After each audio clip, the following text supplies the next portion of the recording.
अस्सलाम वालेकुम बुज़ुर्गों, भाइयों बहनों। कानों से सुना, आँखों से देखने के बराबर नहीं और आदमी का हर ऐब ज़ाहिर करने के काबिल नहीं। सबसे बड़ा ऐब ये है कि तुम किसी पर वो ऐब लगाओ जो ख़ुद तुम में मौजूद हो।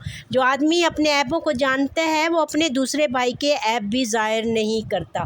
जो आदमी गुनाह से पाक और बदी से दूर हो वो नहायत दलेर होता है और जिसमें कुछ ऐब हों वो सख्त बुज़दिल हो जाता है। जो आदमी तुझे तेरा ऐब बतलाए वो तेरा सच्चा दोस्त है और जो आदमी तेरा ऐब छुपाए वो तेरा दुश्मन है। लोगों के ऐब की तलाश में रहना नहायत ऐब की बात है।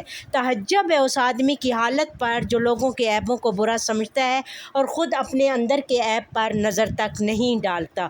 जो आदमी अपने पड़ोसी के भेदों को मालूम करने की टोह में रहता है, अल्लाह ताला उसके पर्दे फाश कर देता है। आप मेरे चैनल को लाइक, शेयर, सब्सक्राइब करें। Thank you. जज़ाकल्लाह खैर कसीरा।